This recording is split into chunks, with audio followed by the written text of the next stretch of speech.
Well, good morning, friends, and welcome to my channel. I am Crystal, and this is Homemaking on the Homestead.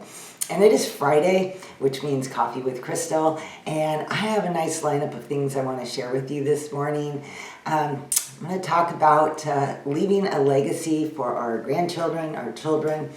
I think it's kind of like a follow-up to what I did last week. I want to talk to you guys about a little bit about Thanksgiving, and I'm going to end it with a little devotional moment about being thankful for the greatest gift that God has given us. So, ladies, grab your cup of coffee and let's chat.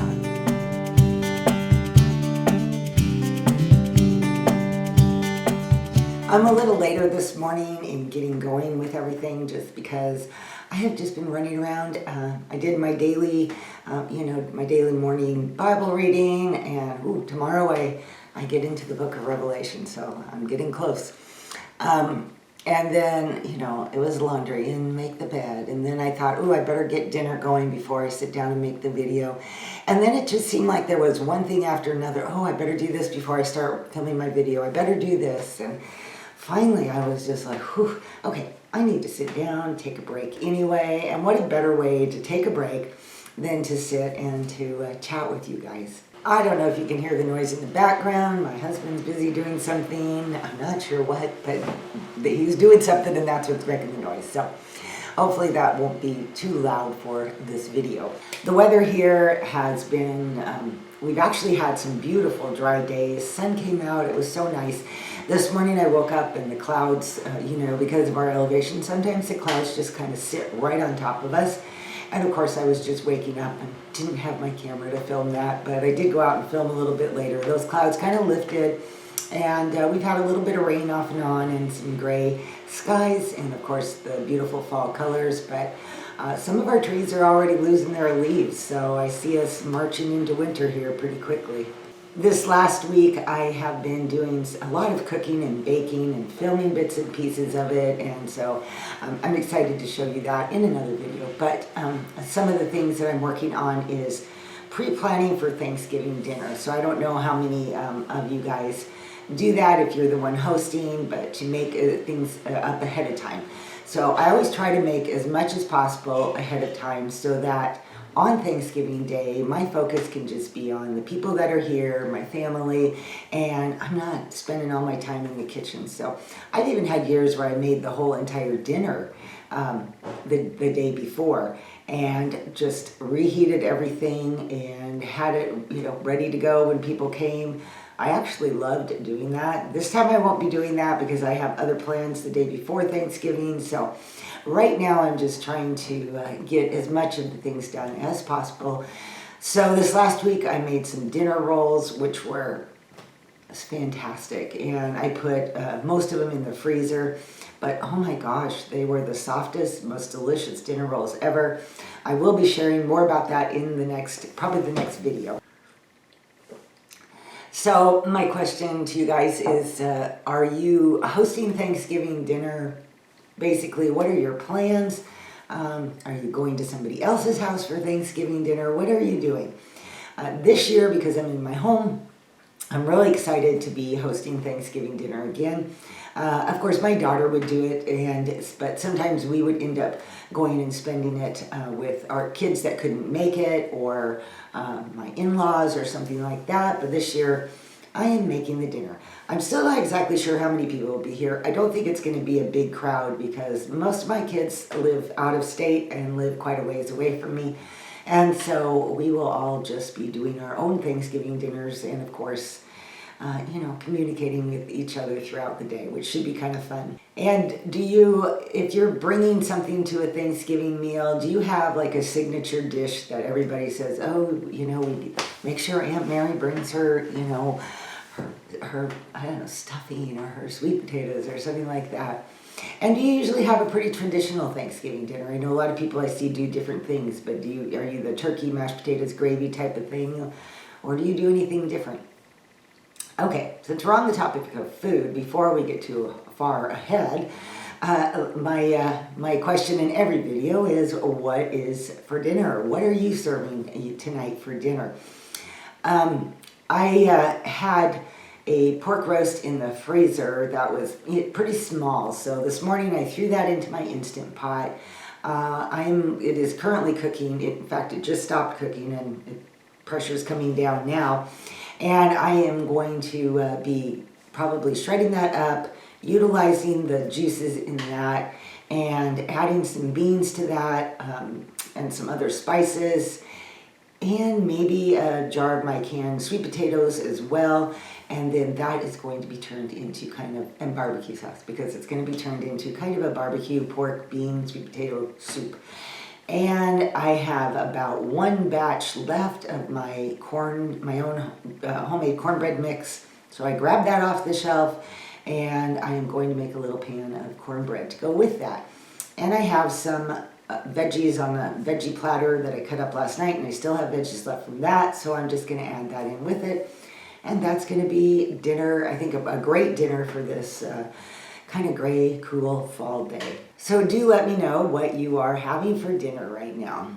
And also, I've been this week working on my grocery list. I plan to go grocery shopping tomorrow. I'm trying to get there. I didn't want to go on the weekend, and when I'm filming this, it's not actually Friday, of course. And so I didn't want to go over the weekend because I knew the weekend before Thanksgiving is going to be so busy. So I want to get into town and pick up all my groceries so I have everything that I need to put together my Thanksgiving dinner. How prepared are you? Are you still needing to get to the store to pick up things? Have you got your turkey?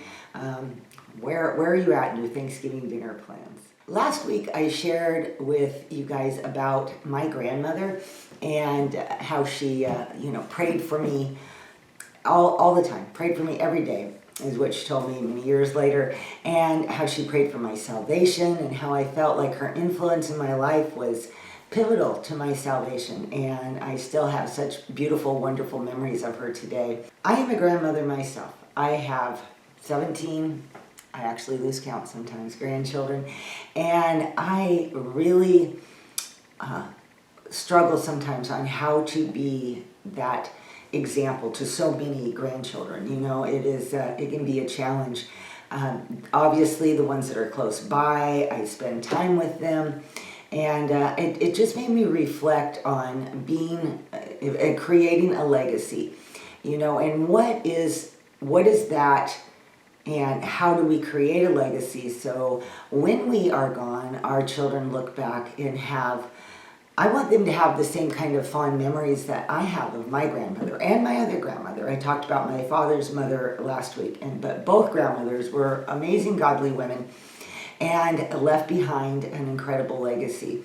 And I would like to create that now as well, and to be that grandmother to my grandchildren. And how do you do that? And it's not even so much because I have so many grandchildren, but it does play a factor when you're trying to, relate and have a relationship with so many different little precious people. I will say one of the things that I did years ago with my oldest grandson, who's now a teenager and ready to get his driver's license, and so that just is like, when did this happen? But he moved. My daughter was in the military, so they had to move, and they moved all the way to Kentucky, and that was so far away, and it just broke my heart. I was so attached to him.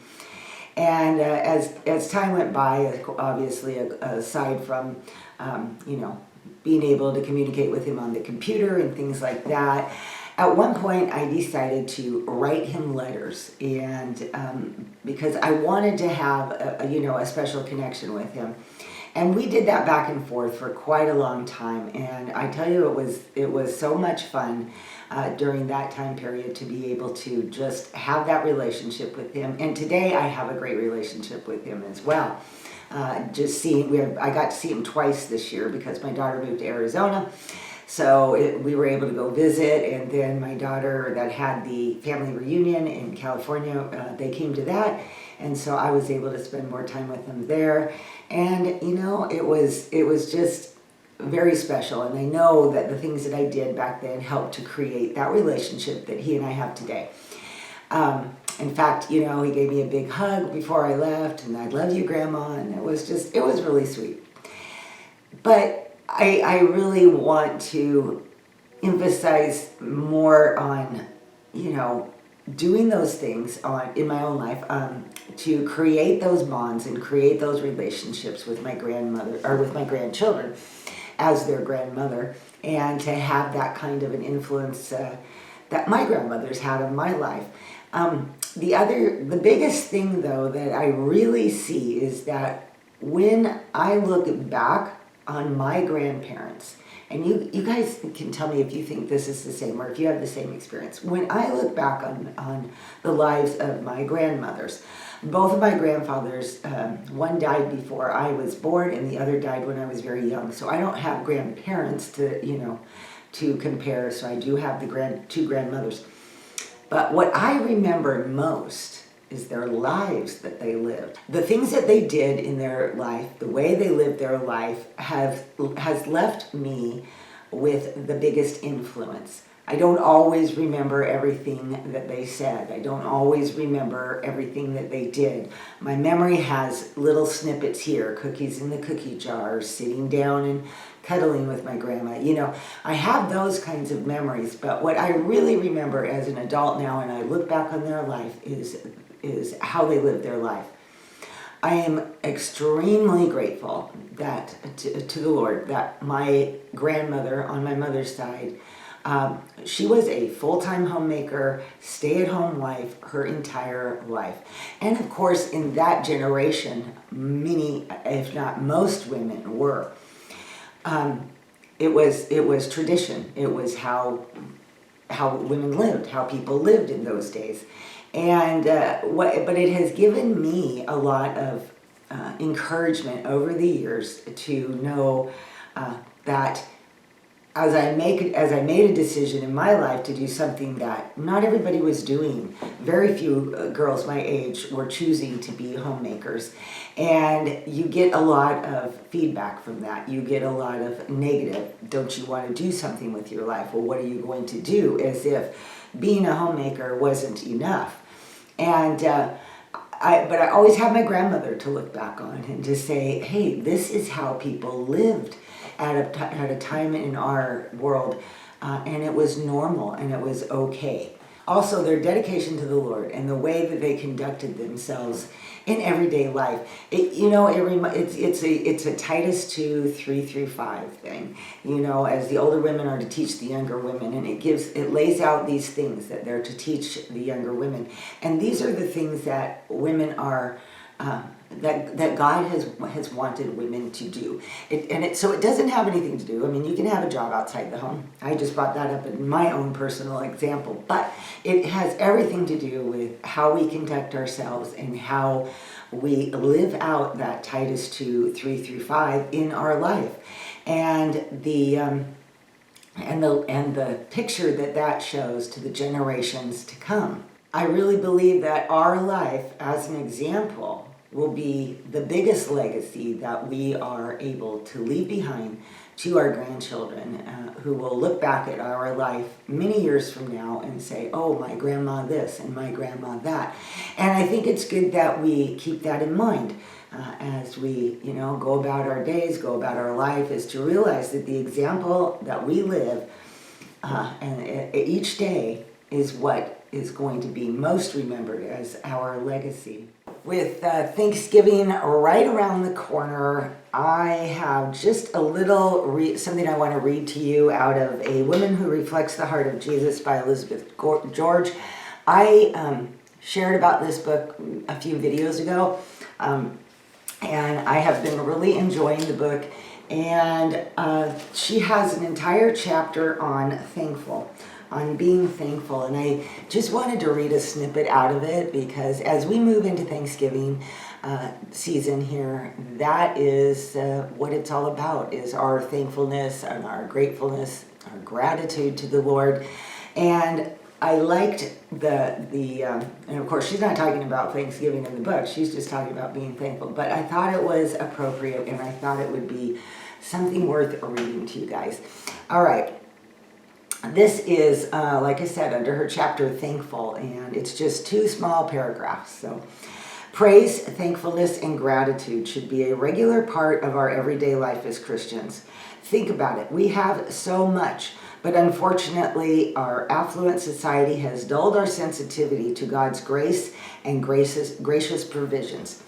It seems to require a trip to a country where Christians are persecuted and deprived to wake us up to appreciate even the smallest blessings we enjoy as God's children. As we continue walking through our gallery of qualities Jesus possessed, which is what the book is about, we come to the masterpiece of his thankful attitude. Jesus' thankful attitude is what she's referring to. It is truly amazing. It